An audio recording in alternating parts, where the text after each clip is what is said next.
Hey, Star Wars fans, welcome back to Rule the Galaxy. And tonight, as usual, Joe in the pilot seat. But as you'll soon find out, we'll have some new pilots in the pilot seat in upcoming shows. So be prepared for that. But Joe's leading the show tonight. Got the great cast and crew of the Rule the Galaxy with us. But we also have a special guest tonight. So that's going to be fun. As always, you can follow us at rulethegalaxysw on Twitter.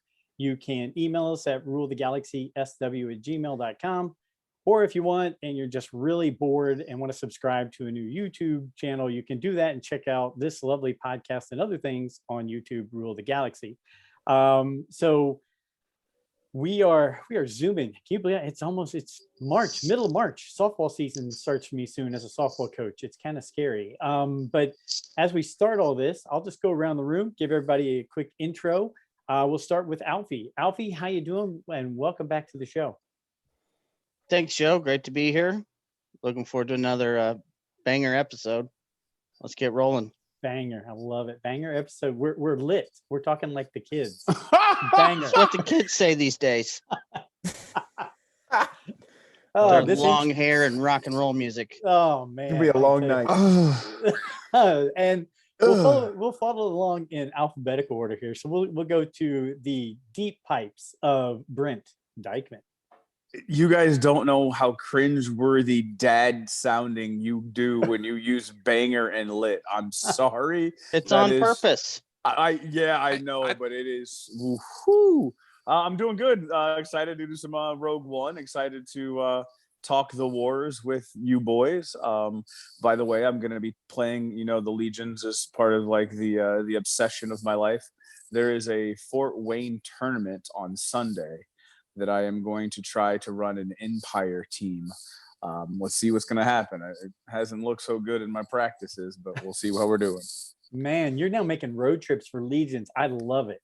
Absolutely love it. So, well, good luck to you. And if my life wasn't so busy with everything else I filled it with, I would head up to Fort Wayne with you. But we've got more road trips coming up. Make sure you film as much of that as you can, because I love watching that.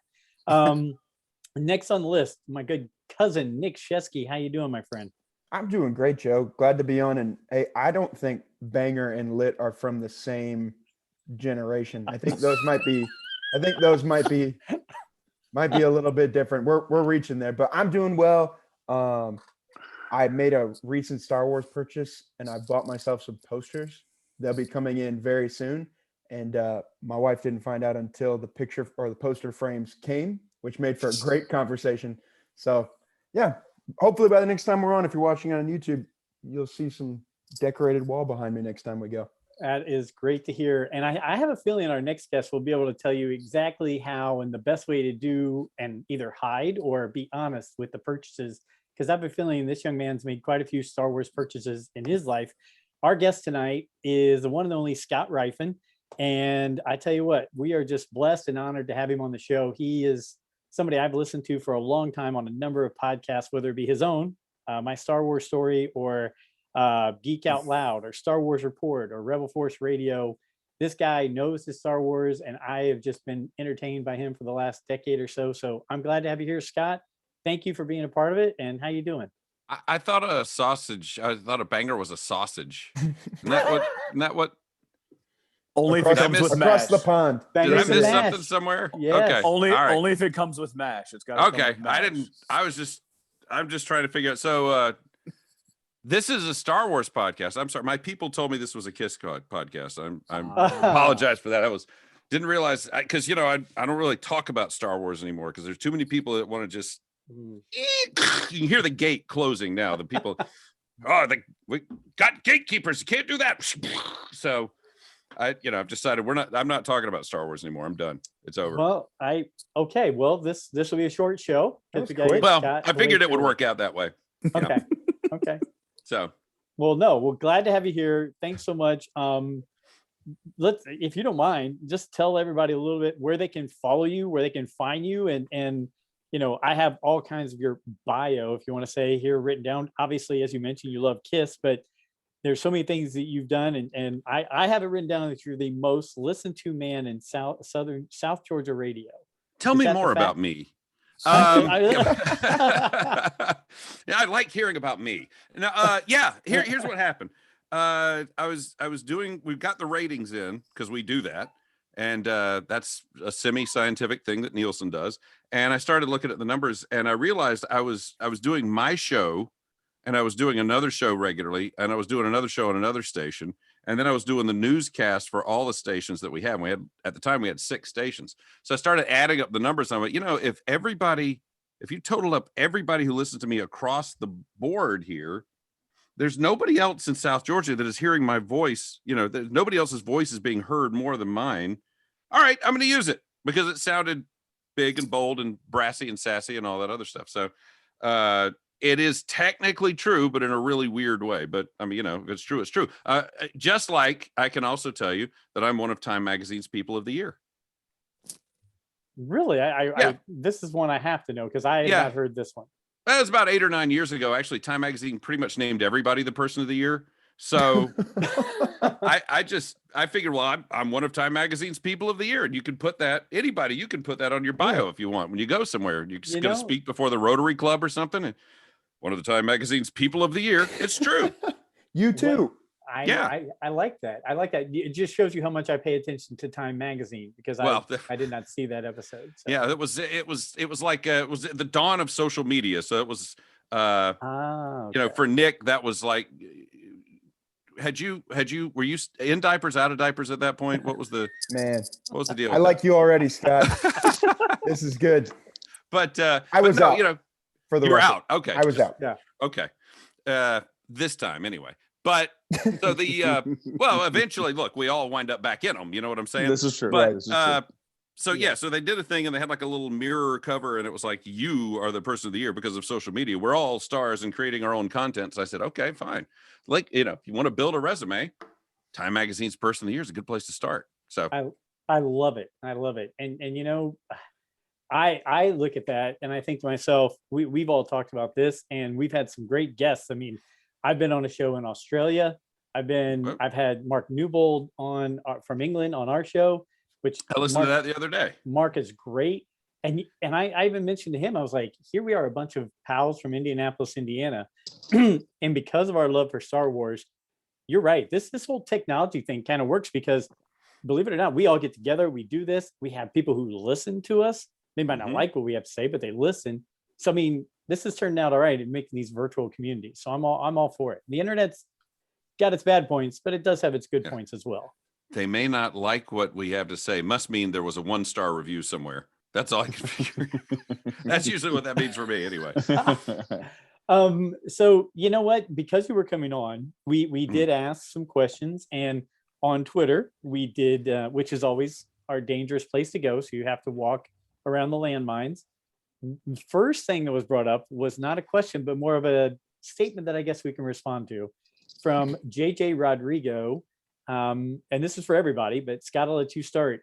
At Jersey_VA, he said, we asked about questions for Scott or asked questions about Rogue One. And because as Alfie knows, we were supposed to talk about it last week, and we are now going to talk about it this week. I can't think of any questions, but I'm concerned about the future of our beloved Star Wars universe and how it's portrayed. I would love your perspectives on Star Wars and society. And then a little fist bump. He had a fist bump in there. JJ, thank you for the fist bump in the comment. Scott, I will let you lead the way. Is there anything that you think goes along with that comment / question of his? I'm reminded of the words of Oprah, who I think once said that, that there are people who are raised a certain way, and then and those people just need to die. And we have become those people. She actually did say that. I've got a clip of her that I use on my radio show a lot from her where she's saying that. And we're those people now. We are the people that just need to die at this point, because they're looking at the younger demo. They're looking at what they do, what they like, what they love, what's going to attract them and draw them to the franchise. And yes, even though we are at our peak earning power, the most we'll ever earn in our lives, they're cultivating those young guys right now, and we're not that important right now. And that's just the truth. We're just kind of hanging on for the ride at this point, and we still love what we love. And there's not a lot of Star Wars that I'm going to go, I'm not giving that a chance. But there is more and more of it that is just not made for me. And that's okay, because there's still some that is made for me. Nope. I agree. Was it Jimmy and Jason on Rebel Force Radio where they talked about just that, to where they felt like it's being made for a younger generation. We get it, but like you said, the people who have the money, who make the decision what they're going to spend it on, what their kids are going to spend it on, you might want to feed the beast of that kind of person. Now, Nick, I'll go to you next, because we'll go from me and Scott probably being the oldest two guys on here to you, the young pup. You can go with that avenue that Scott brought up, or another avenue. What do you think about Star Wars and society right now? Oh, I think that makes a ton of sense. I would also say, though, there's a part of this where I think that the way it was phrased is of our beloved Star Wars. And I know personally, even though there's some that's not necessarily geared towards me, Scott, I like how you say, there's not a lot of Star Wars I won't give a chance. For me, I use it as a barometer of how seriously am I taking myself, because I look at it and I go, okay, if it's something that I genuinely don't like, is that just, I don't like it? It doesn't negate that somebody else likes it. It doesn't mean that. And so what I say, I tell people sometimes I like country music, and anybody that ever comes at me and is like, country music sucks, it's the worst, I always say, man, you're taking yourself too seriously. Like, relax. Like, it's still music. Like, just take it easy. But if you don't have to listen to it all the time by yourself, but there are people that like it. And I know for me, listening or watching Star Wars, I checked out the the Disney kid one that they made on YouTube now, all the animation, Galaxy of Adventures. That's that it. one. Yeah. I went through some of those even today and watched some of those. I had a buddy sent me them. And it's the thing where, like, the YouTube channel clearly is not for me. Like, they didn't put that together for, a guy in his 20s. But I watched it and I thought it was awesome. And I said, hey, there's some things I can appreciate about this. The Chewbacca versus the chessboard, probably not for me, probably not my thing. But hey, it's what it is. And so maybe my thought back to this wonderful person who posed this question would just be, if we're ever concerned about it, maybe we're taking ourselves just a little too seriously. Let me ask you a more serious question here, Nick. Yeah. Now, do you live in Indianapolis as well? I do. Okay, and you love country music? I do. Are you allowed in Indianapolis to listen to country music while you're driving on the Kenneth Babyface Edmonds Parkway? Ooh. I mean, because that wouldn't seem to be the right thing to do. No. It may not be allowed, but I still do it. Oh, okay. All right. Just want to make sure that I didn't know if that was a thing or not. Have you been on that parkway before, Scott? Oh, many times. Many, probably half dozen, but that's good enough, right? My wife is from Bloomington, and her aunt lives in Indianapolis, so we go stay with her probably every other summer. Usually, we're not this summer. This would be our normal summer to go up there, but we're not doing it this summer because of some living arrangements that we've had to make. We've had to take in a relative, and she can't really be left alone. But normally, we actually enjoy our trips to Indianapolis. We enjoy it a lot. Well, next time you're here, we'll have to definitely get a bunch of us Star Wars geeks together and hang out. Oh, I'd love that. There's that little comic shop in the Circle that I like to go to. There is one. You know what I'm talking about? I have not been to. I've driven past it, but I haven't been there before. I was literally driving there through Indianapolis one day, and I had my mother-in-law, who was at the time 80 something, and her sister, who was also 80 something, and I'm driving, and all of a sudden I look, and there's like a toy store, and I just like slam on the brakes and just about kill them and swerve in. I go, I'm sorry guys, I've got to go in. And this thing, they had like a flag, the flag. You remember the flag from G.I. Joe, the aircraft carrier? Yeah. They had the flag, and they had a bunch of micro collection stuff, which just was making me drool, because I have this hidden, deep-seated love for them. I never bought any micro collection stuff, but I loved the play sets. But I never bought the micro collection because the figures were static, and that drove me crazy. There's no play value in a static, but the play sets were awesome. Anyway, they had a bunch of micro collection, bunch of Star Wars stuff bagged up and everything. And I'd never seen that place before. I haven't seen it since. I don't know what it is. I don't even know what I'm talking about. Alfie, do you know which one that is? And then after you tell me which one it is, then you can give me your thoughts on Star Wars and society. Yeah.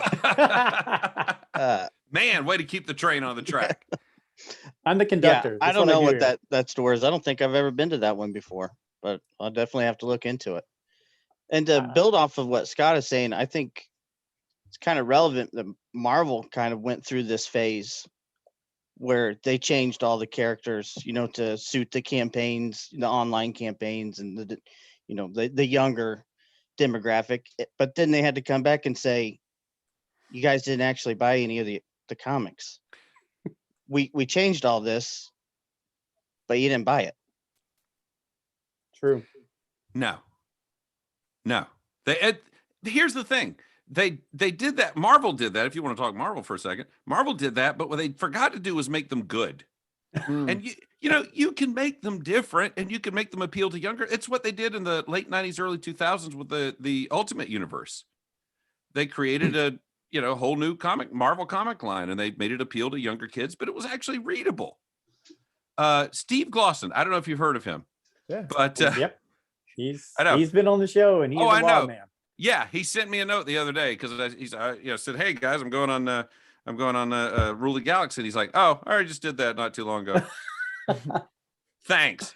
So, and then I listened to New Bold, and I'm going, I got to go after these guys. Great. So, Glosson calls me one day, just out of nowhere, and he's like, "Have you read Totally Awesome Hulk number? I think it was like 16 or whatever." And I said, "No." He goes, "Well, it just popped up on Marvel Unlimited. Why don't you read that and get back to me?" And I read it, and nothing happened.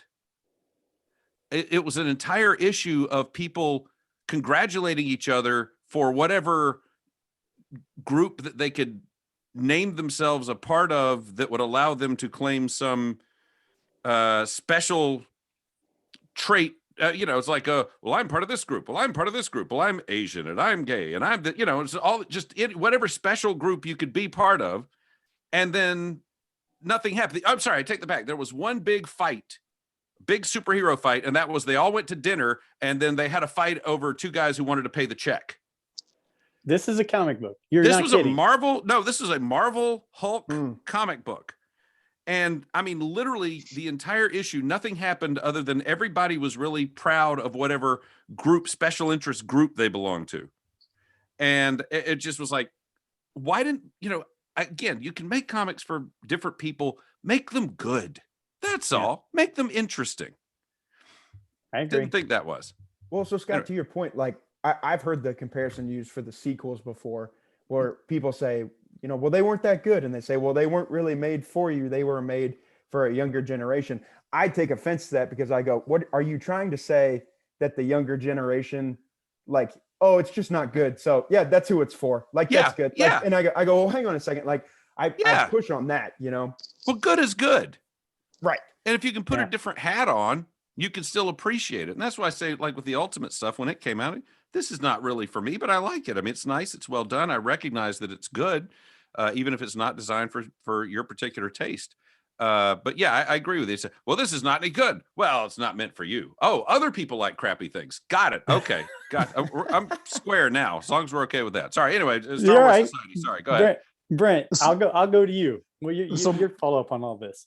So my only point is, and it comes from listening to Scott's introduction about being Time Man of the Year, the fact that the mirror and social media makes us think that it's only about us, right? So yes. So the culture has shifted. So when the original poster said our beloved Star Wars, he's really talking about his beloved Star Wars and that he wants it to match his world or his view. And that's not an attack on him. We all have that same view. It's my Star Wars. I want it to be in my world. And if it doesn't match my world, then it's crap.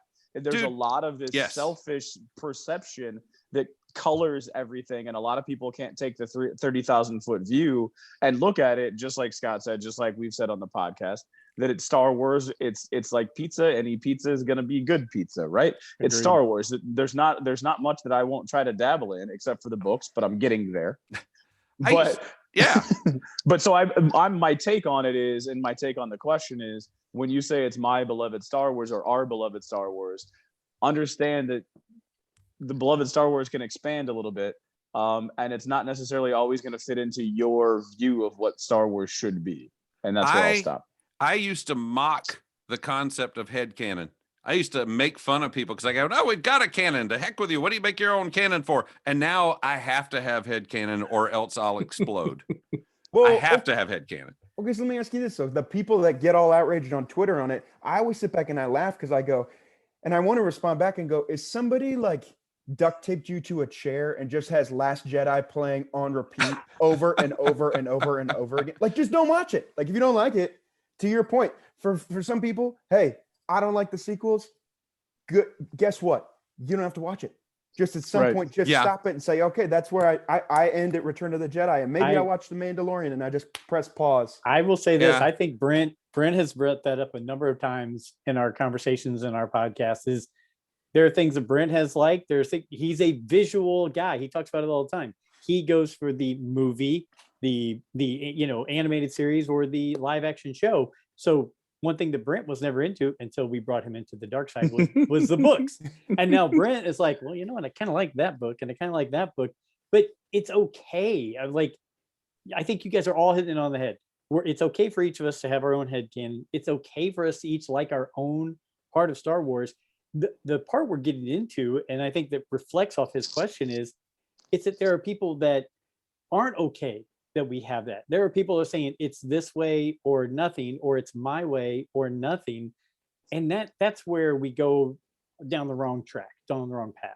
And it's so easy to do when you sit behind a computer and you just put out what you think is a thought, right? But then people interpret that thought differently because they don't know what your intentions are, because people don't understand intentions, and nuance is lost in the social world.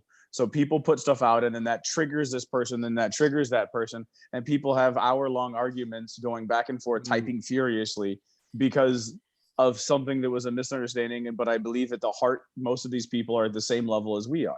They like Star Wars. There's a few things that they don't like about it. There's a few things that they would like to change. But at the base, it's Star Wars. But at some point, it gets taken the wrong way because we're sitting and typing with our fingers. Right. Alfie, did you have something? I saw your hand go. Or just casual hand moving there. Just casual hand movement. There's too many screens. Okay. Yeah. Go ahead, Scott. No, well, I was just going to say, as far as the deal with keyboard warriors and keyboard warriorism is, and I talk about this on my radio show a lot, which is available on the iHeartRadio app. And as a plug, and you don't have to look people in the eye. And so you tend to be more callous. You tend to disregard people. You tend to disregard that they are actual human beings who live usually decent and productive lives. And you just see what they have just said, and then you attack. And there's no real room for nuance. I'll be honest with you. I don't engage in a lot of arguments on social media. I'll say things, and I'll say things that are sometimes provocative, but I usually don't engage in a back and forth. And most of the reason is because I get paid to argue on the radio. So why should I do it for free on the internet for hours and hours and hours? So, that's just a thing that I decided a long time ago. And the other thing was that I realized that I have so far not managed to persuade anybody typing for hours at people on the internet. So why bother? Yep. Like I say, I'm going to say my piece. I'm going to put my thing out there. But other than that, I don't engage in a lot of back and forth arguments, because what usually winds up happening is somebody gets called a Nazi at some point, and then what's the point there? So it's Scott, something about that word. Nobody's DM'd you before and said, hey, this wonderful, insightful post changed my whole thought process. Thank you for posting this. The funny thing is, no. And I started trying to do this kind of thing, on CompuServe. So we're not really talking about some new thing. What? Brent, that's a you thing right there. Oh man. We're talking are you talking Prodigy? You going back to the Prodigy days? I was a CompuServe guy, but you had CompuServe, Prodigy, and AOL. Right. We all hated AOL. Prodigy to me was Sears, so it didn't really mean anything to me. And then CompuServe was my jam.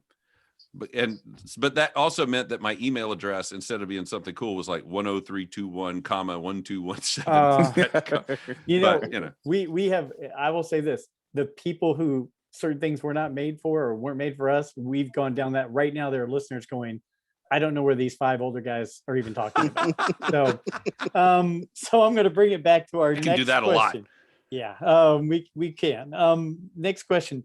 heck, we've had conversations about VHS tapes, and people have said, "What the heck are you talking about?" Anyway, Betamax, my friend, Betamax. that's right. Oof. Brent was Betamax. I'm going to start with Alfie on this one because I think he'll know the answer, and then if not, we'll go down through the list. But one of our great followers, who I tell you what, if there's a person that supports Star Wars podcasts out there, it's Rural Farm Boy at a Rural Farm Boy on Twitter. He is great. He's left us messages. He sends us.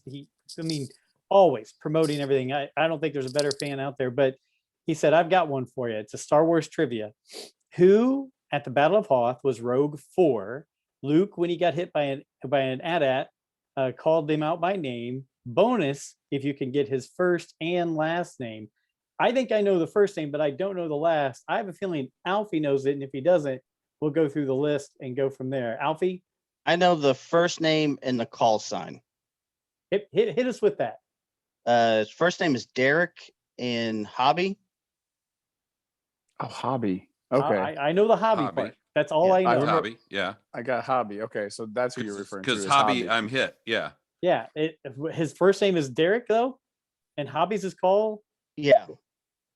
Okay, so you know Nice. that. Brent, Scott, me, we knew that. I didn't know the Derek. Nick, I'm going to lean on you. Do you have the last name for Derek? You know what?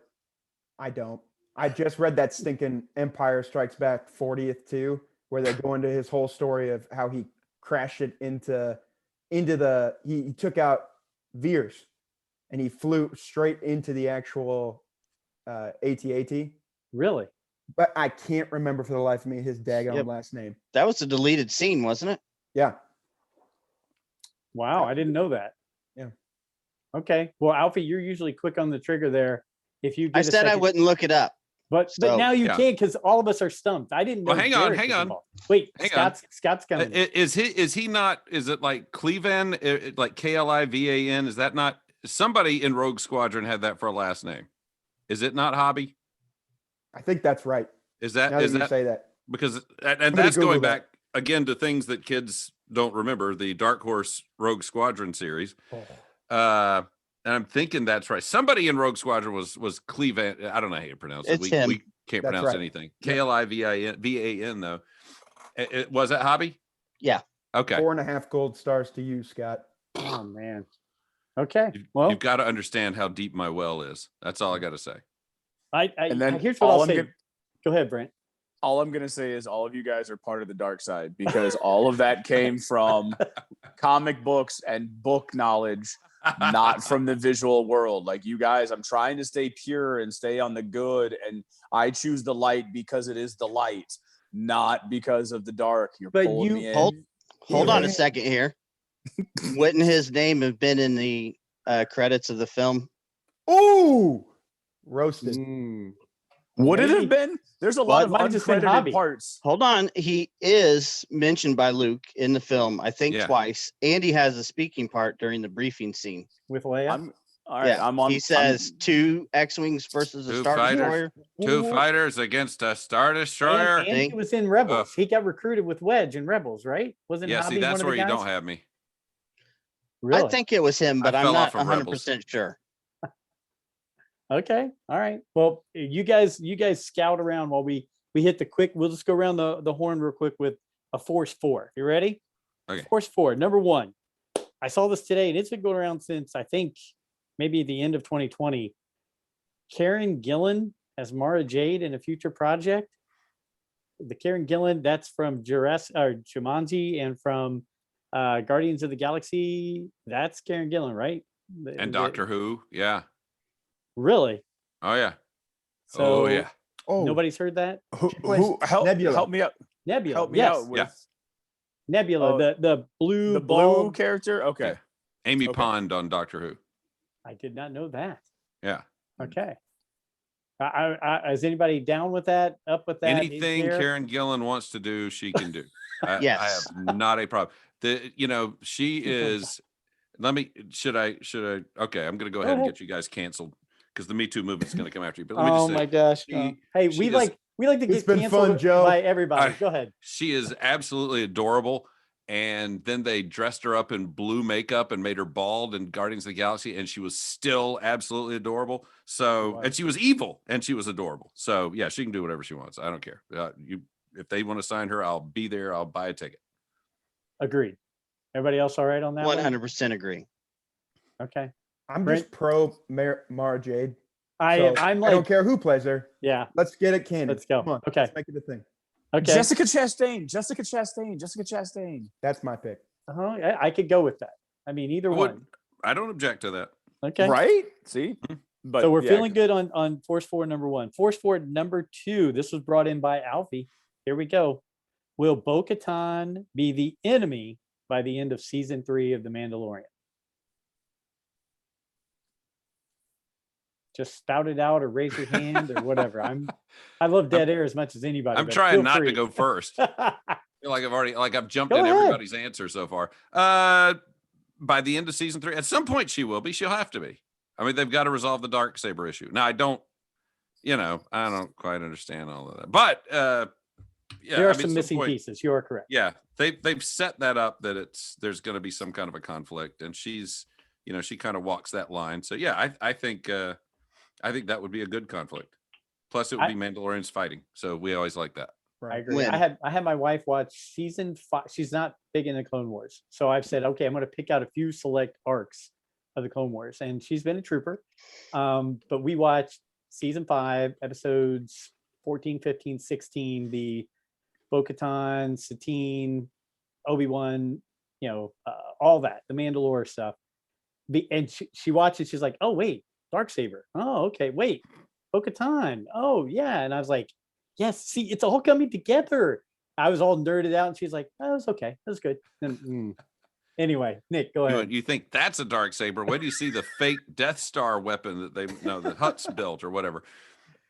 Go ahead, Nick. I think it's ultimately, I do think she does play a part where there's going to be a conflict with Mando, but I'm banking on the fact that, again, we've talked before of, do you get any flashbacks, whether in the Kenobi series or in whatever animated series we're hoping to get post Return of the Jedi, of a Duchess Satine callback? And is it all of a sudden I come back? Yeah, I'm out trying to save Mandalore, but I remember what my sister said to me. And then the other thing we got to remember too is that good and evil are relative in the Star Wars universe to where you sit, right? So I don't know. I think we say there's good and evil, but at the same point, she's just trying to protect her planet. Come on, I'm just trying to be in charge. Go ahead, Brent. I'll go Brent and Alfie. has absolutely nothing to do with this. I just looked up on Disney Plus the end credits. It is listed as hobby. It is not. There is no last name, so he did not appear. I had to prove it. Sorry, Brent. Go ahead, Alfie. Man, I kind of just lost my train of thought there. We were talking about Bo-Katan. I'm really hoping for the armor to come back in season 3, and I think that would be a great story, melding, Din's pull between that cult with the armor and then Bo-Katan. And yeah, does she really, she fed him all that reuniting Mandalore and we fight better together. Not, is that just when she's the leader, or does she still believe that now that Din's the leader? Well, some leaders believe in unity when they're the leader. Right. And when they're not the leader, they don't believe in unity so much. I'm just going to leave it at that statement right there. That's where I'm going to go, and I'm going to Brent. So I really think that that she really only cares about being the leader. So if you see her in that light, she will probably do some things to try to get that way. So I can see how people would perceive her as the bad, because she is going to probably try to underhandedly get that Darksaber back from Din, and she's got to get it back through battle. They set that up, that if the only way for her to get that, and it seems like the only thing that she cares about right now is ruling Mandalore and ruling the Mandalorians, she's got to fight Din, and a lot of people like Din. So my question, I guess, then would be, would in that fight, would Din Djarin then turn and become a baddie as well? Like, would people perceive him as a baddie? There's so many things that could happen in this, because we've got a nice 25-year segue into the sequel trilogy that and nothing about Mandalore was really brought up in the sequels, correct? So something's got to happen. I mean, you can't just go, oh, we're gonna have this and then just forget about it. Let's go do the new sequel trilogy. There's got to be something that arcs to that. So, any other thoughts on Bo-Katan? Go ahead. I knew what I was going to say. Did you really just bring up the Darksaber book from like the 90s? I think. Yeah, by Kevin J. Anderson. Yeah. Yeah. That's It right. wasn't a long tube like thing. Yeah, they made was the a Death super Star laser weapon. of the Yeah. Death Star. It was just the weapon without the space station part. It was not a Makes sense. great book, but Brent, I would not say read that one. like I'm if, gonna if we're tell gonna ya. get Brent Yeah. into the books, that's not the one. Okay. Gotcha. Note to Okay. self. And stay away from Crystal Star while you're at Oh, it. Just Brent, do please not avoid go the to- Crystal. In fact, you will actually, if you want to do this, like get a copy of Crystal Star, just read every third word. It will make just as much sense and you'll get through it a lot faster. All right. Look, I will say this. There were pieces of the expanded universe and Legends that were so much fun and we love. Mhm. But man, there was a lot of muck to get through to get to that. So Look, you doing it this way, Brent, is the right way. Picking through the ones that our group tells you, hey, you got to check this one out. So I was a guy who bought every novel, every Nice. hardcover, every paperback, every audio, every youth book. I mean, it's insane. In fact, I said we had a family member move in. Well, she got my home office. And in the process of doing that, I had to box everything up and I put in storage 27 gigantic, like the large boxes, 27 boxes full of Star Wars books. There were over 1,000 books. And I Nick, will go think ahead you and and I tell need you, to go visit. Go As a- visit that. as a Like a guy That's amazing. who has socked away a lot of Star Wars books and read a lot of them, 80% of them were terrible. Not a couple of them, 80% of them. And again, these are things that I'm passionate about, but I have to be honest, most of them are really awful. But there's one, and look, the author, I'm not going to call it out. I'm not going to say which one, but there, because the author used to be really nice on CompuServe, and he would come and interact with us, and show up and everything. But he did a trilogy, and when you read the trilogy, it is clear that he had one book's worth of plot, and they went, "Hey, we appreciate the book pitch, but could you do 3 for us?" And he went, "Yeah, I can stretch it." So he did. And there's literally like a third of the book, consecutive, one of the books in the trilogy, where they're just walking. They just walk. They walk in this room, they walk in the next room. They keep walking, and they continue to walk. And there's a trilogy that walking is one of the main storylines of the entire trilogy. It's Alfie and really Nick, awful. you probably know which one he's talking about, don't you? Is I'm that racking my J.R.R. brain. Tolkien? Is that J.R.R. Tolkien? No, they're in a spaceship walking. It's different. Oh, okay. Yeah. I'm blanking on I knew which it one this wasn't. was. They Canceled. walk. Brent canceled. Don't bring Tolkien into that. Come on, man. I knew it wasn't, but he was there. All they do is walk. I thought it was Oh my George gosh. R.R. Oh my Martin gosh. who wrote the really Yeah. long books or whatever. So anyway, we'll go on to Force Forward number 3. I found this out last night or today that the Mandalorian novel and the Mandalorian like reference book Yeah. both canceled. Mhm. And I will say this, and Scott, Mhm. you've brought it up a few times. If we get canceled by culture, whatever, if they're canceling this, look, I hope they have a good reason. They said it was because it's ever expanding. Well, the entire Star Wars universe is ever expanding. If they're doing this because of the Gina Carano thing, that's just, I mean, look, whether you are on her side or against her side, I don't care. I don't see, that's to say, I don't hate the people that are on one side or the other. I just think, why make this such a big deal that you would cancel these 2 books? If that actress isn't in, she's not portraying anything in there, just either pictures or words. Just finish it, get it out, right? I mean, I think that's the route they're going, but I could be wrong. Scott, you were going to say something. I'm always going to say something. Here's the thing. They released today 2 different statements. Del Rey released a statement and DK released a statement, both announcing that their books had been canceled, the novel and the visual guide, and they were the exact same statement. And when that happens, you go, oh, that's a little cringeworthy. And it reminds me of late last year when Gina Carano was drawn out of the poster, and the artist showed his work because he was proud that he'd done this great piece of art, and he'd managed to somehow magically remove her and put what's her name? Ahsoka Tano in.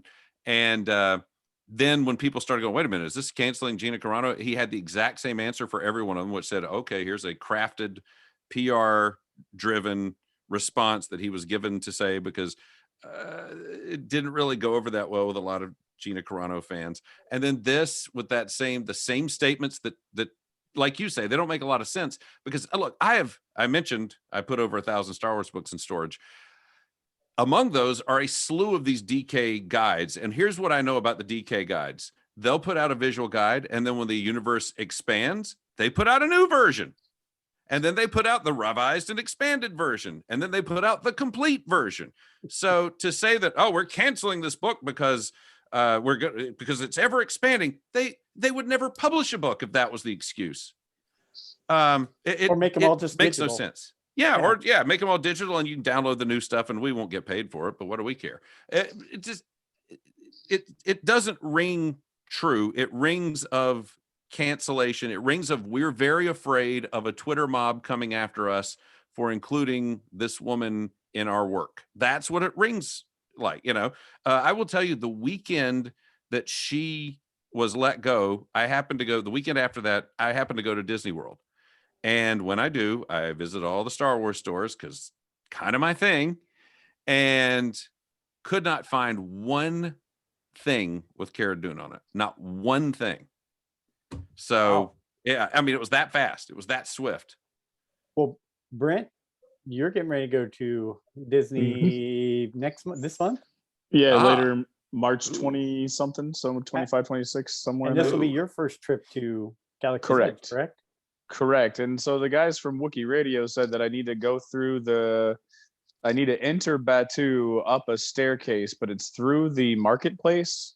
I'm trying to remember where they said. Once you get the view from the staircase, it's the Falcon, and it's a gorgeous view when you when you walk up that staircase. So yeah, you will love that. So Okay.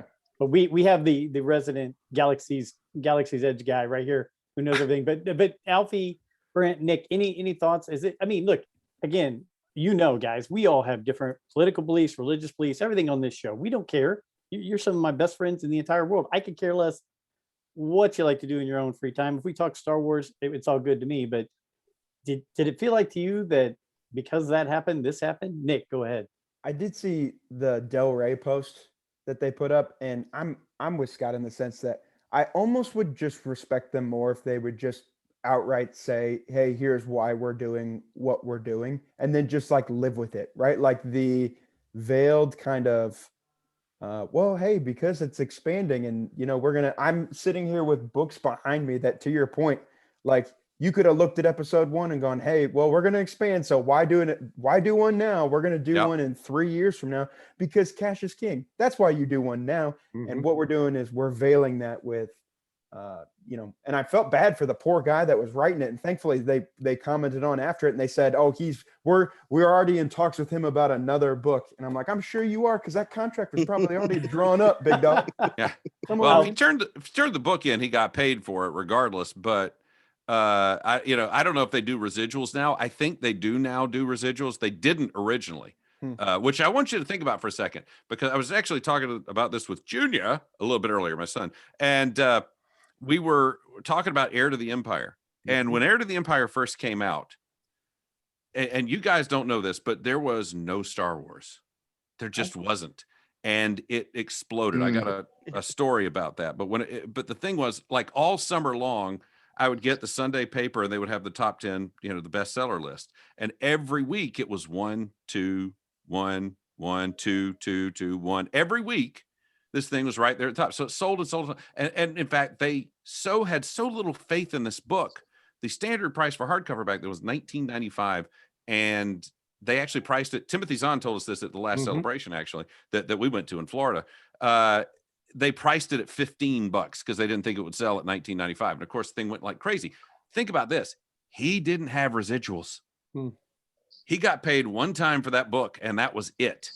So And they're still You know, printing it today. Yeah, I mean, yeah. they're still printing that book today. And it's, if you listen to the most recent episode that we did with Mark Newbold, Nick and I did that. And when he said High Republic's #1 on the publishers list right now, that's great. But it's a fart next to a nuclear bomb You did compared say to that, yes. the Heir to the Empire. Like, that's how big of sales that was compared to this. And it's true. I mean, I felt like I was rejuvenated as a Star Wars fan when that A came lot back of people out. So, did. A lot of people did.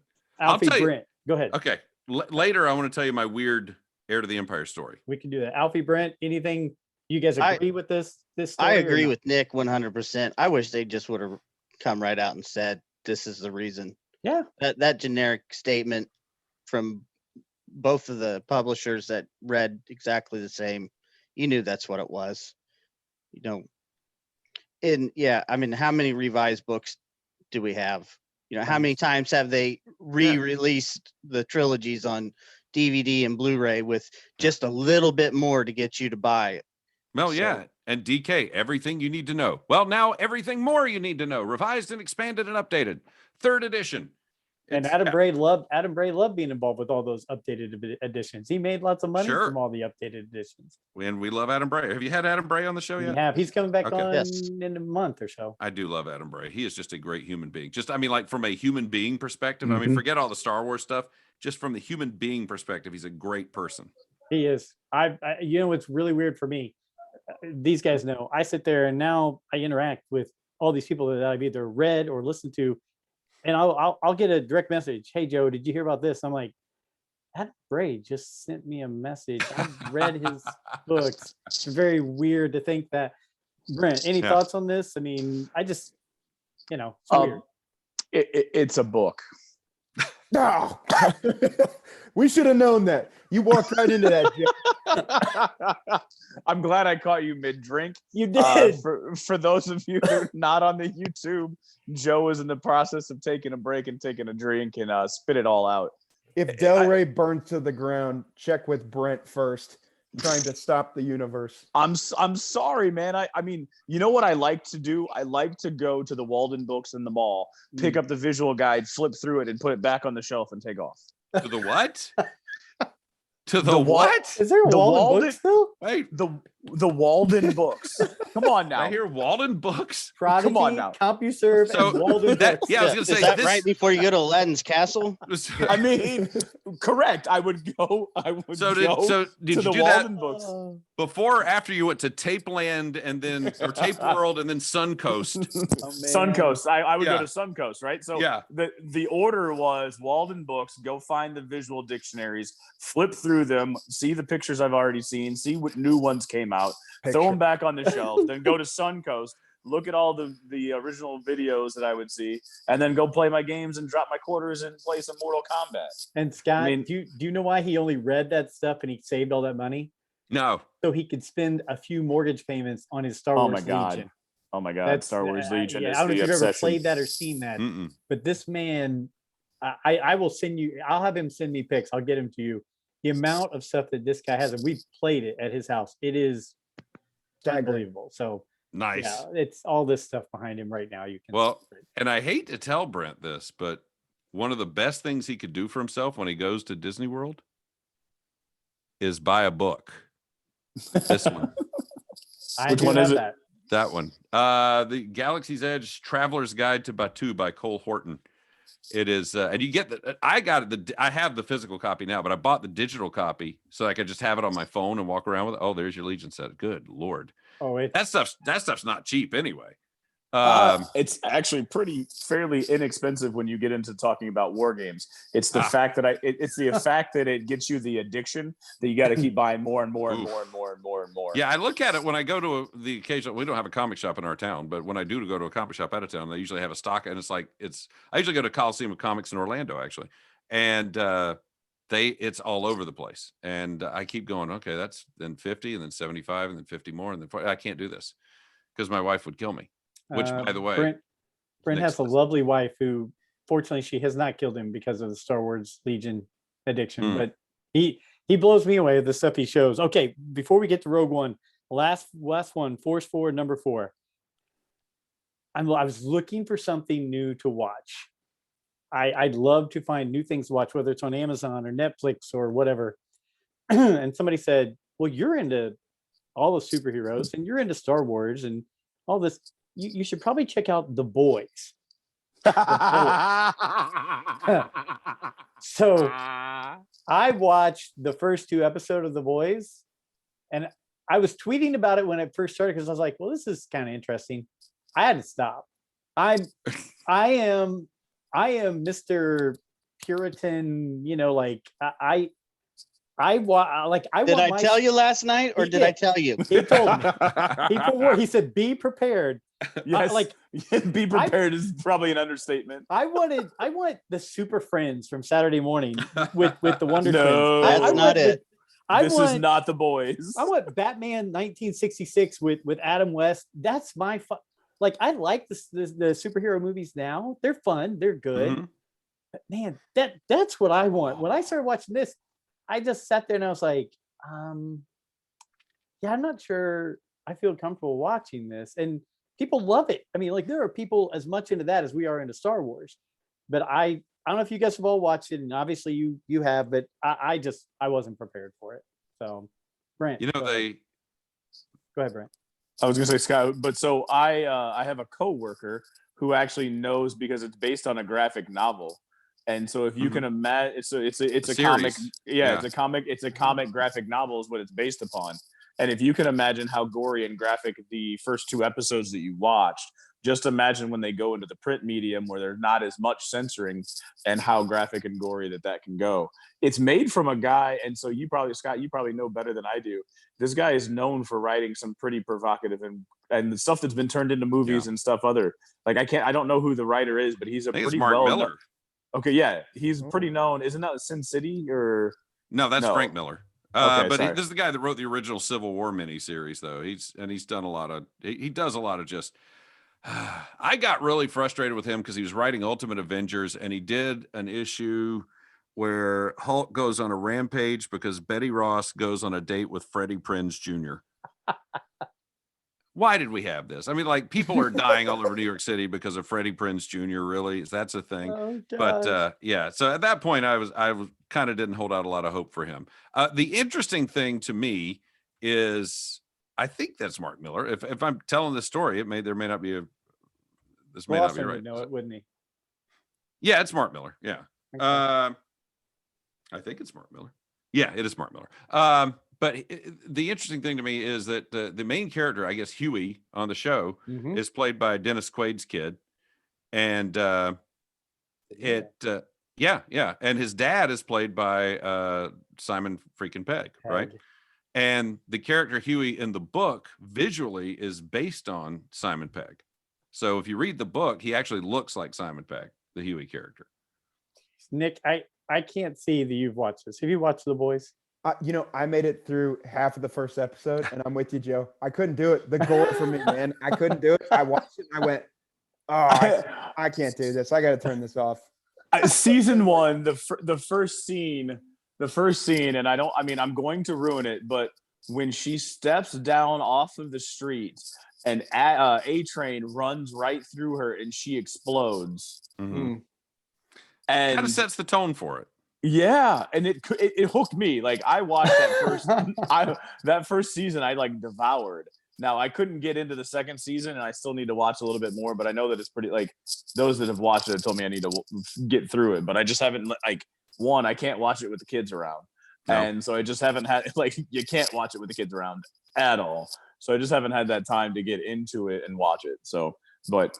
Yeah, that's awesome because that is totally not a Joe Molinaro show. Alfie called it. Alfie, have you watched? Yeah, I've watched it. I've watched it all. It was okay. I liked it, but I don't know. It's kind of like what interests me about it is it's a more, I guess, gory, violent. It is version of the Watchmen. The anti-heroes kind of. It's just different. Okay. Well, I like I tell you guys all the time, Star Wars brings me back to being 12 years old. So I think I want everything that I consume like that, books and movies, to bring me back to that. This show, it probably made me feel like a 12-year-old, like with my parents sitting in the room, and how awkward that would be for that. So I just sat there. I was like, yeah, I'm not going to do this. So sorry to the people who are listening who love The Boys. And I did tweet saying, hey, I'm watching The Boys. And so, I'm sure somewhere along the line, somebody's going to retweet to them and say, hey, Joe does not like your show, but I'm sorry. It just wasn't a fit for me. So, Scott, before we head into Rogue One, because Alfie's got good notes on it, you had a story real quick on Heir to the Empire.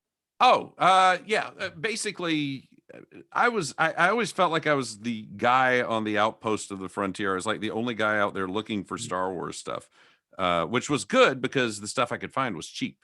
You'd go slip into Toys R Us and you'd find something on closeout that they found in a truck from 10 years ago or whatever, and you get 99-cent Chewbacca bandolier straps and stuff like that, and which I bought a stack of them, and but I remember going to the comic shop and I'd always get previews every month, the Diamond comic, the Diamond catalog, and I remember flipping through it and I saw there's a new Star Wars novel coming out. This is not going to sell. Of course I'm going to get it, but it's not going to sell. So I pre-ordered it. It came out in May, but school ended in April. I was in college. And so I had to leave Tallahassee to come home, and I'm working at home, and the book comes out. And the day of the book's release, I call my buddies down at Walden Books and say, hey, I want to get one of those Star Wars books when I'm on my lunch break, because I was working just down the mall. I was working at Camelot Music. Again, something the kids don't know anything about. But so I called my buddies at Walden Books, hey, I want to get that Star Wars book. And they went, you can't. I said, why? Because here's what I thought. Because, again, working in the music store, there were kind of two different ways you got new releases. You got a new release direct on the truck on the day of release, and it was hot, and you put it on the shelves, and that was that, and you had a bunch of them. Or it was a lesser release, and it just kind of came in with your regular shipment. And then you just kind of put a couple of them out, and that's all you got. So I figured this was that type of release, but I figured, all right, well, so it's the day it's supposed to be on the streets, but I'll call these guys and see. And I called them. I was like, I want to get one of the Star. Did you get it today? And they're like, did we get it? Yeah, it's gone. And I said, what? He says, it's gone. I said, it can't be gone. Nobody wants it. He said, no. He said, no, we put a whole, I said, you got like two of them, right? He said, no, we got a whole dump full of them. We put the dump out. It's empty. They're gone. And this was like close to noon. I mean, the store had been open 2 hours. And I just was like, there's no way that could be. So there was only really one other bookstore in town at the time. So I called them up and I said, hey guys, do you have this? They said, yeah, we've got one left. And the owner's got, but I was going to keep it for myself. I was like, but I need it. And he said, well, all right, I'll sell it to you. I said, okay. So, cause I knew him. And so I went on lunch. I drove down to the other mall in town and got the book and came back with it. I get done with college, or it was the summer break. I go back to college and I stop in the comic shop and they're like, hey, we got that book back in May that you'd ordered. And I'm like, oh yeah, the book that I already bought. All right, well, I ordered it and I felt bad. I, didn't want to obligate myself. I didn't want to give them something and obligate them to pay for something that I'd ordered. So I went ahead and bought it. Now I got 2 copies of Heir to the Empire, one that I'm reading and one that I'm just not even going to crack open. So I put it on the shelf and it stayed that way. And of course, then it blew up. As you know, it already blown up during the summer. So I just took it and I put it on the shelf and I put like a Mylar outer cover on the dust jacket. And so it is literally preserved, was largely unopened from the day it originally came out, first printing, first edition, everything. And at 2017 at Celebration Orlando, I got in line for 2 hours to get Timothy Zahn to autograph it. So the first time it was ever cracked open was when Timothy Zahn signed it for me. That's awesome. Yeah. And he's like, do you want me to make it out to you? I'm like, no, because this is going to be handed down. It won't just be mine. It will be someone else's in the future. So just sign it. But yeah, it was pretty cool. That it's the only time it's ever really been open is when Timothy Zahn signed it. Well, that's not in a box now, is it? It's in a box and stored. No. I said, hang on. I may have saved it. I saved a very few of the Star Wars books and put them in the guest room, and I'm currently in the guest room. So hang on a second. Let me see. And while Mr. Ryfun is scurrying around his guest room, Brent, I will say this.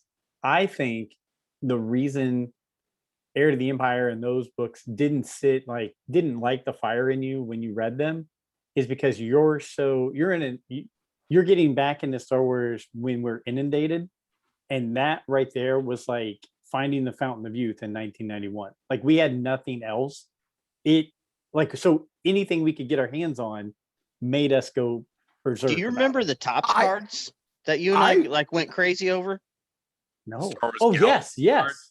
yeah. The art ones that Yeah, were, they Star were Wars around that same Galaxies. Yeah. yeah. Go ahead, Okay, Brent. I went to thinking Walden Books and I saw them on the shelf. It was reading. Like, again, like I'm at this point when I saw them on the shelves, I was like I want to say between 10 to 14. Mm-hmm. It was reading. I'm going to go play my Nintendo and play my Mortal Kombat. Like, I'm not going to spend my time reading. I'm sorry. Like, yes, I loved my Star Wars and I still love Star Wars. I think about it all the time and it consumes me, and people know me now as the Star Wars guy, but it was reading. And I'm not reading now, I'm listening. So, True. But it's reading. Scott, you got it? I have this. This is the one that I bought here. This is the one that I bought in Brunswick. The other one I obviously hid somewhere because it's not on that shelf, but I did save it somewhere when I don't think I stuck it away with everything else because it just wouldn't be me. But that was a weird upheaval when I had to turn the whole office up. But this is the one. I also put a Mylar protector on this one as well because I just wanted to save it. But this is an original. Now the second book, let me tell you how I got the second book, Dark Force Rising, which was also kind of weird. Which was I was in college. I was taking a class. One of the classes I was taking was on it was a journalism class because I was a writing major, and one of our assignments was we had to write a book review. So they said, well, what you do is you contact a publisher and have them send you a galley proof for a book, and they'll send you the book. And I said, okay. And then we actually wrote the review. And then the next thing we had to do, we had to send it to the Tampa Bay Tribune. So I called up and kind of hinted around, hey, you guys, I'm doing this. I'm a college student. I got a project. And I knew the book was coming out in a couple of months. I was like, hey, I kind of would like, I called Bantam, is there any like science fiction thing you could send me? And they're like, yeah, we'll send you a science fiction thing. So I'm thinking, yes, I'm going to get the Star Wars book. And I get it. And it's this thing by this guy who's never written a book before. And it's weird and not a good book.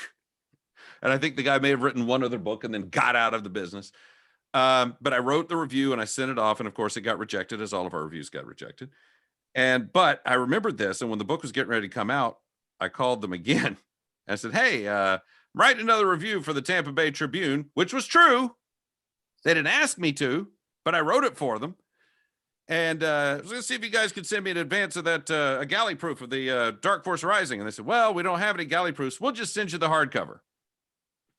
And I said, okay.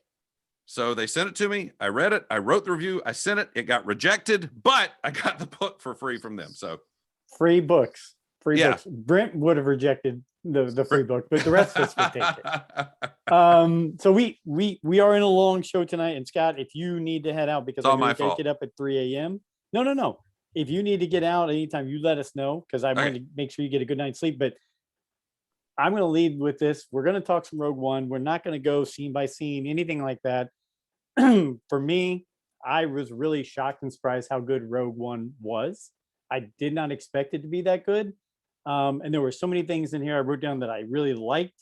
There were only a few things that I was like, oh, that was okay. But really overall, this movie is in the upper half of you rank my Star Wars movies. I think there's a lot of it that really ties things together and is a good hidden story. But since Alfie did the most homework for this week, I'm going to let him lead the way. What are some of your initial thoughts or things that stood out to you the most about Rogue One, Alfie?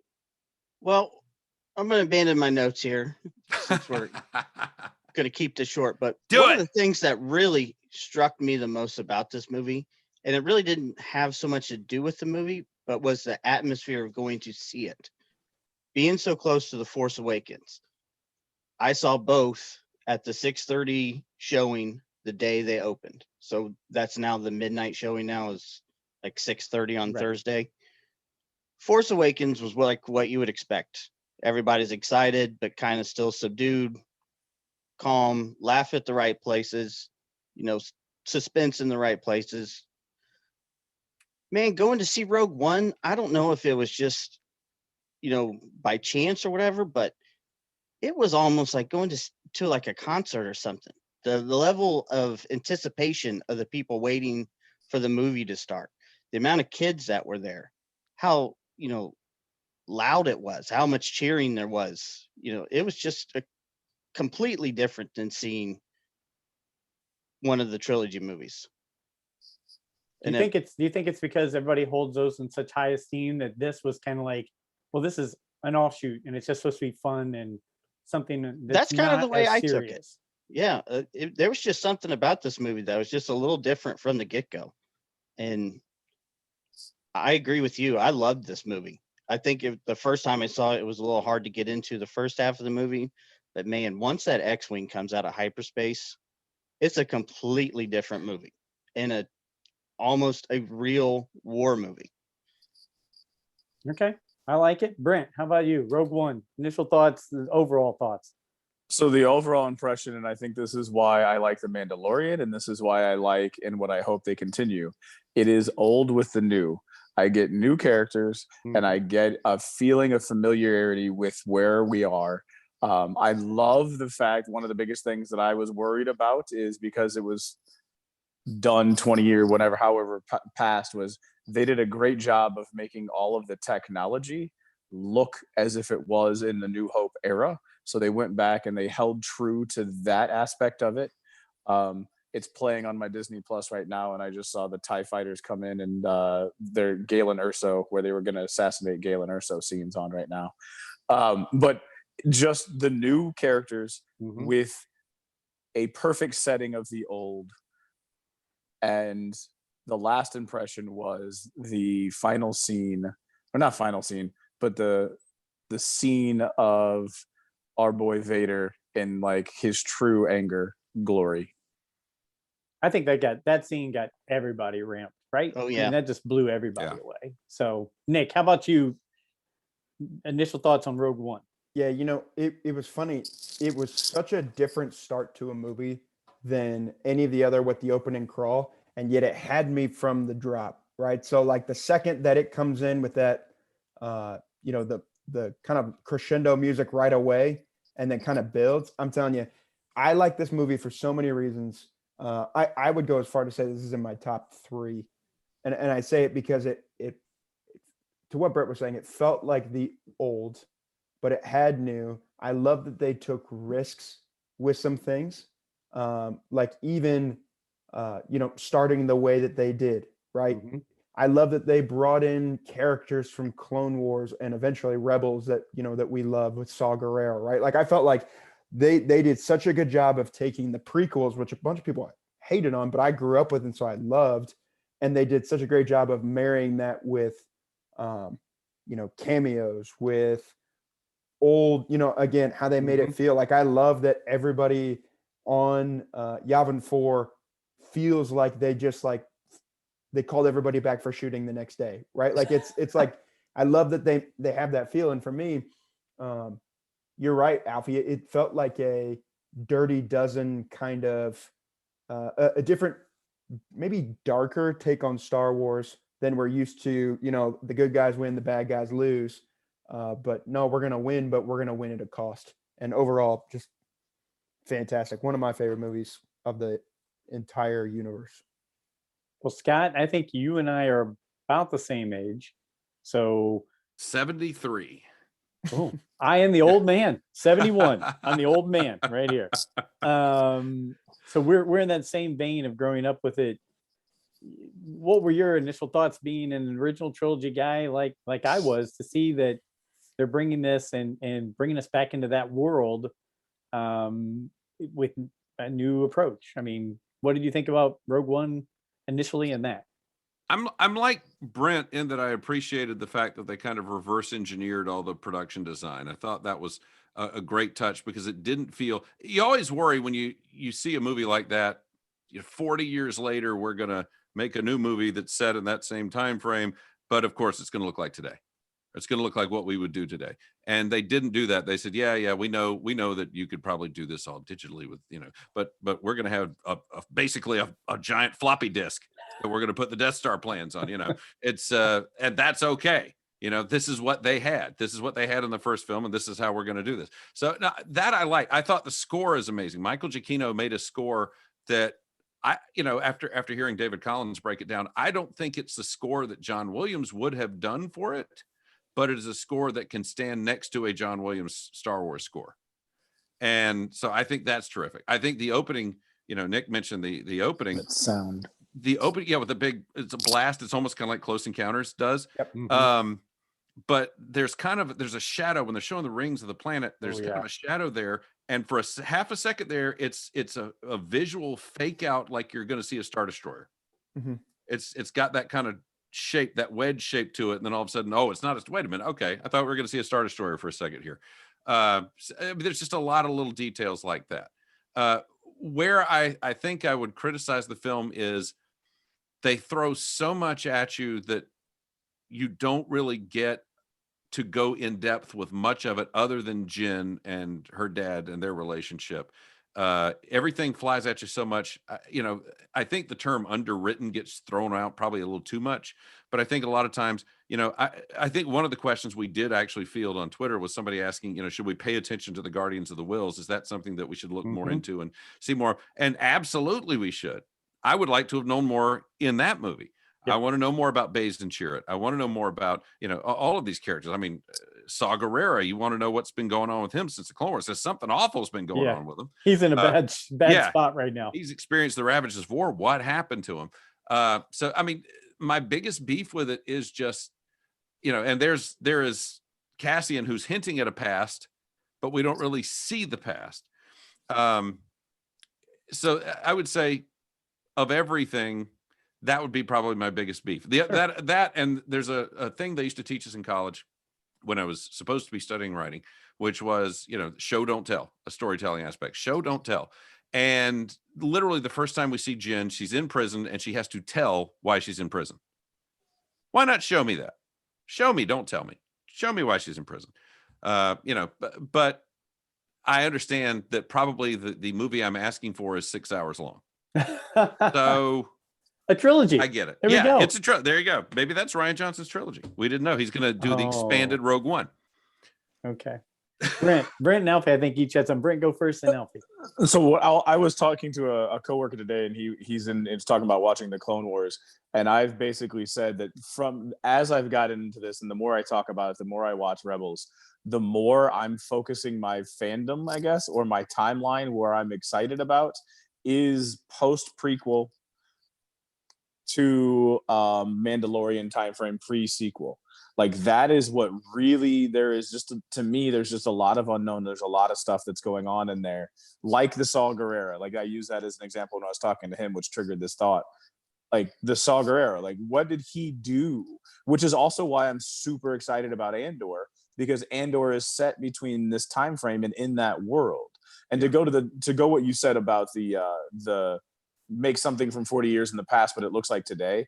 That was initially one of my gripes with the Phantom Menace when I saw the Naboo starfighters and I saw Naboo, and it was like, this is supposed to happen before.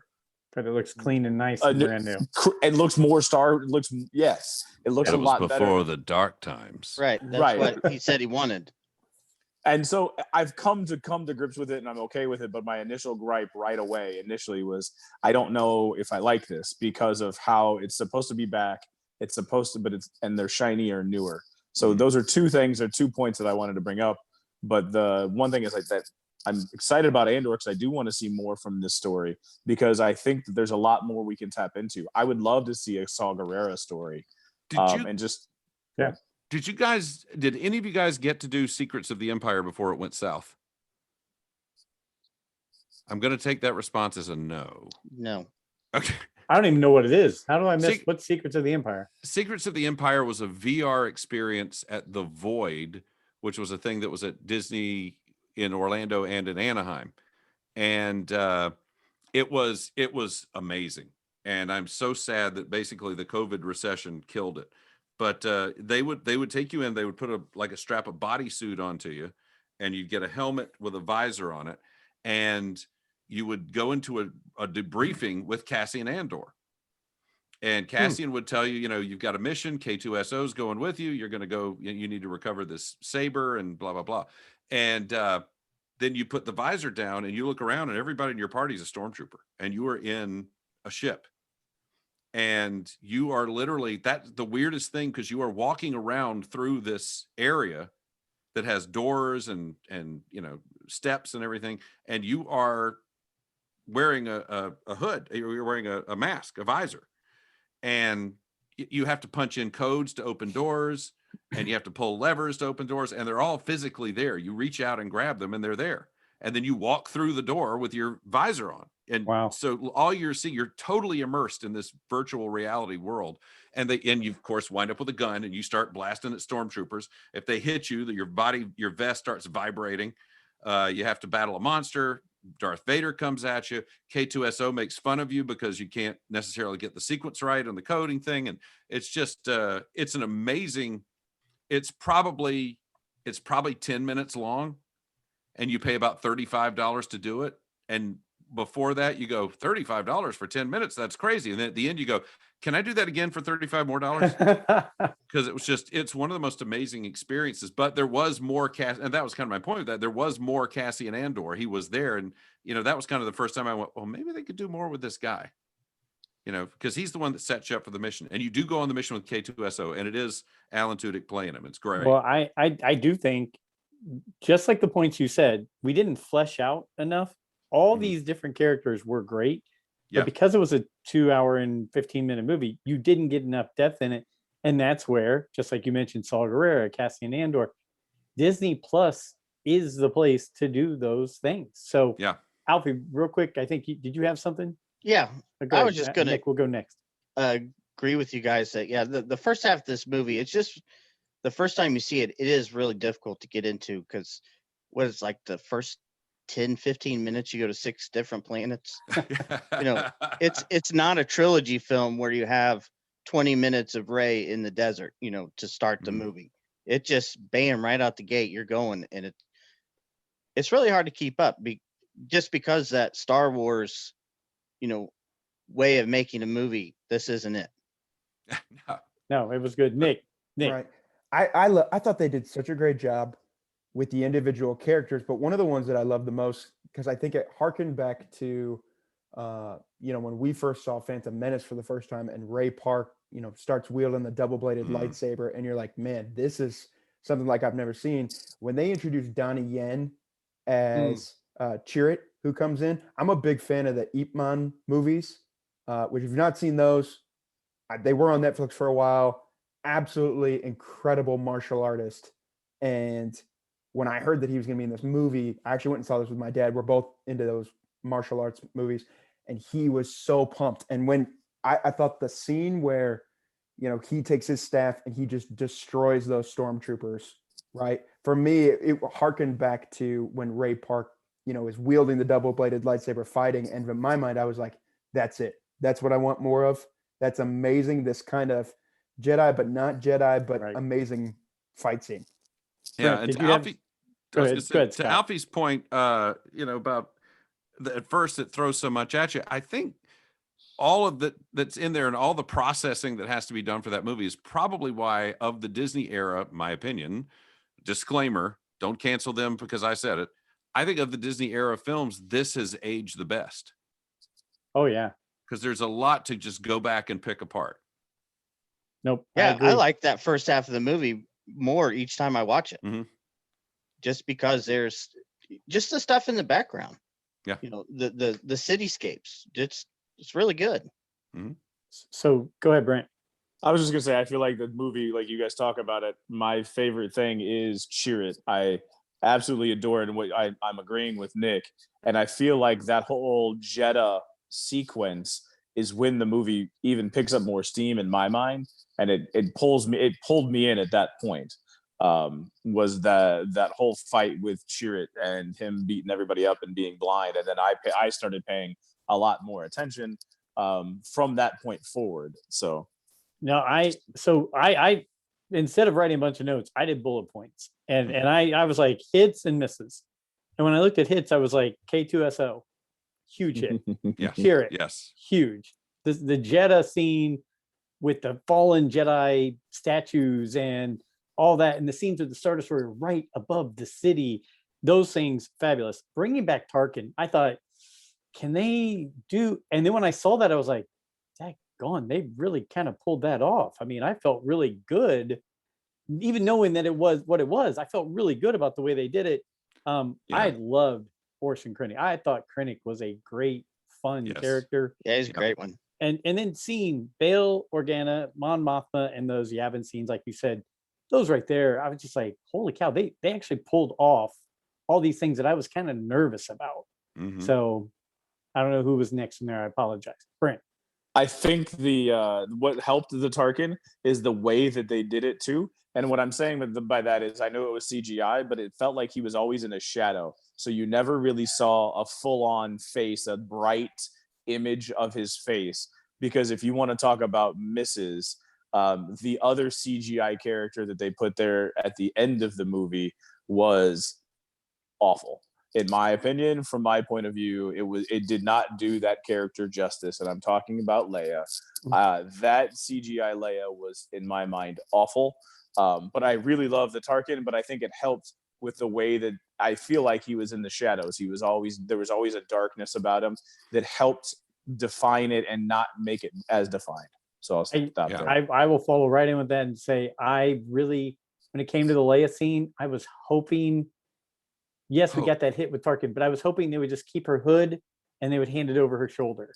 And she would just say, you could still hear the word hope, but have her facing the front part of it. See, once they'd already done Tarkin successfully, they were feeling their oats and they're like, all right, we got to do it. When I got asked about what I thought about all that at the time, I remember exactly what I said, which was, I think they hit a ground rule double.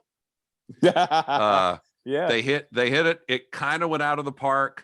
It's not a home run. One day it will be when they do this kind of thing. But for a first time, a ground rule double is not a bad thing. Agreed. Anybody else, things that just really stood out to them they hit? Go ahead, Nick. I'm in the camp that I enjoyed I actually didn't think the CGI was that bad at the very end of it. Where I did have a problem, and I just watched it again the other day, and I where I still had the problem was I felt like there's that great scene where they're on Mustafar, which was just like eye candy watching that back. Mm-hmm.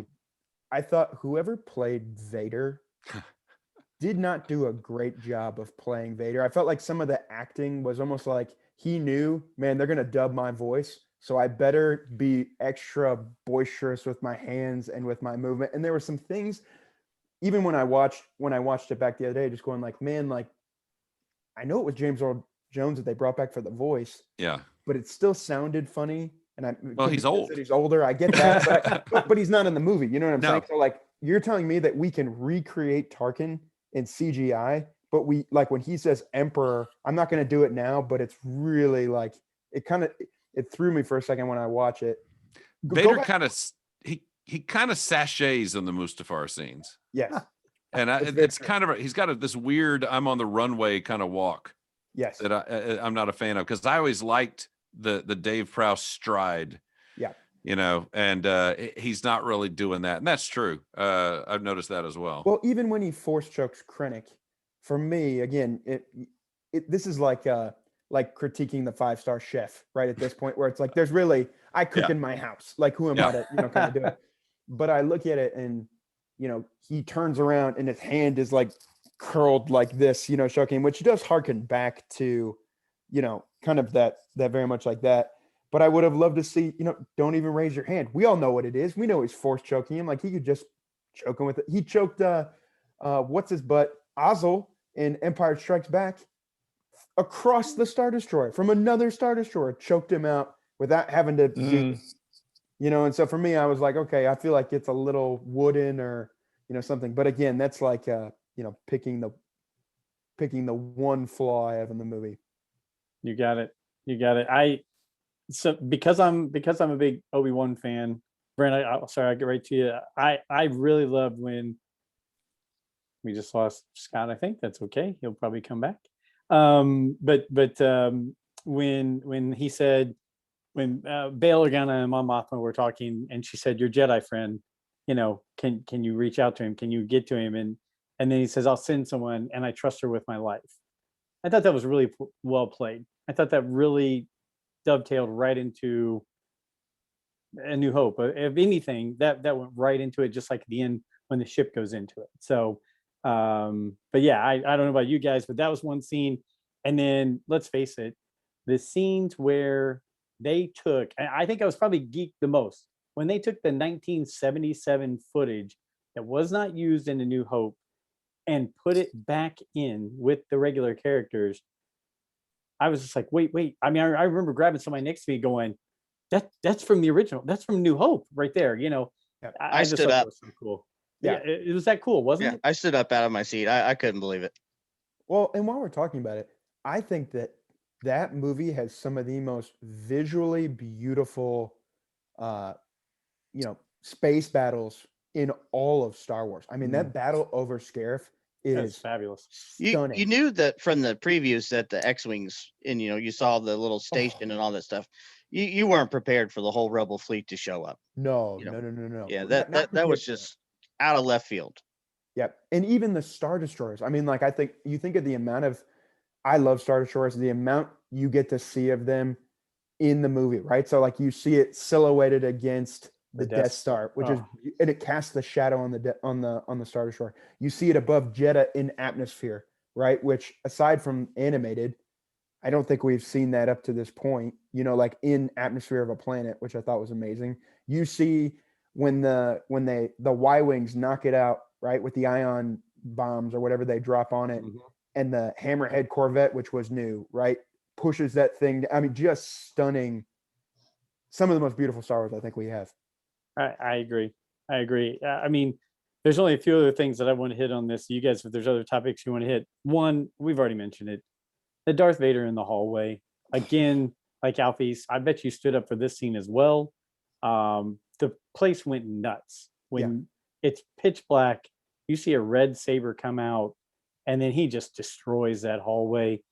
I mean, that was just Star Wars eye candy right there. That was like, hey, Star Wars fans, we love you. You get this, right? I mean, it was, I don't know who didn't love that scene, whether you're for the Jedi and the Rebels or whether you're for the Empire and the Sith.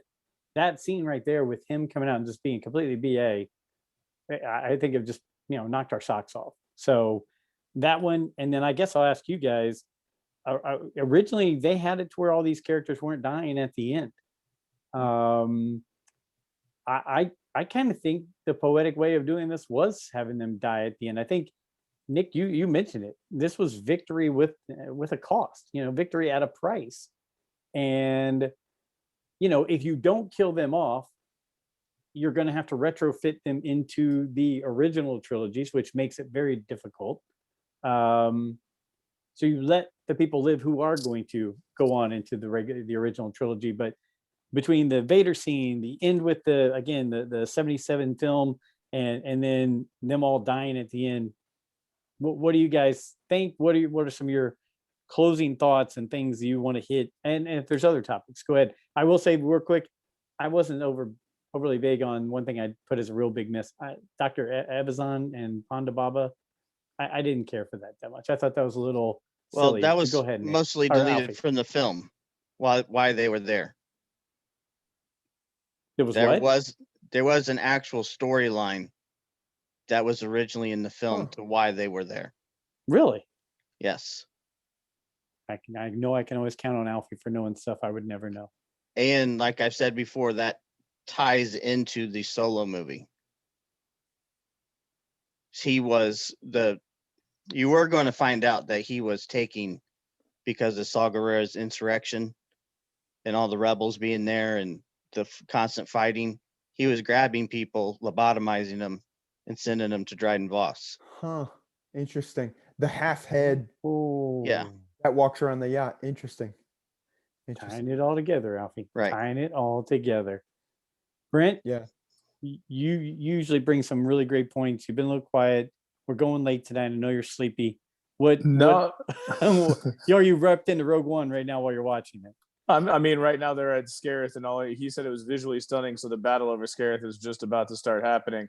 But I also think the world building and the environments and I know this is also coming from my Legion world as well, but the planet that they find Jin, Galen Urso, the black sand contrasted with the really dark, rich green is just gorgeous. Scarith on the beach is gorgeous. So the Jeddah is really, really within, I don't know, that's what I'm going for. And that's what I like is the environments that they created in here are not just the battle in space, but I think the actual land and grounds, the world building that took place in this movie was fantastic as well. I agree. Alfie. I agree with you about the being surprised that everyone died at the end. I do think it was fitting. It was the best way to end the movie. But another thing that really surprised me watching this was the amount of bodies in the war on Scarif laying around. And even when the U-Wing crashes onto the beach and you see all of the rebel troopers and stormtroopers that have already died, their bodies like fly up into the air, like in a real, Saving Private Ryan kind of movie. That's not necessarily something you expect in a Star Wars movie. Even when Jin and Cassian come down out of the tower and everybody's still just laying there dead. that's not, the original plan for this was to make a war movie. And who was it? Gareth Edwards, right? Yeah. Started it. And then didn't they have somebody else come in and kind of finish it? And Tony Gilroy or something like that? Yes. He came in and did some finishing it up and putting things together. Look, that's kind of been the history of the Star Wars movies since Disney has taken over. A lot of start with one, finish with another, all that kind of stuff. Well, but even the original Star Wars was that way. Lucas had to have somebody come in and re-edit it. Well, so they're following a trend that was successful back in the 70s. So I will say this. We lost Scott. Don't know where he is. I was just shooting him a message. We'll see if I have a feeling either he had some alarm set and it shut off, or he lost interest. I thought we were being very entertaining. But any closing thoughts? We talked about a million things tonight. Rogue One or anything else that we hit tonight before we break away from this? Nick.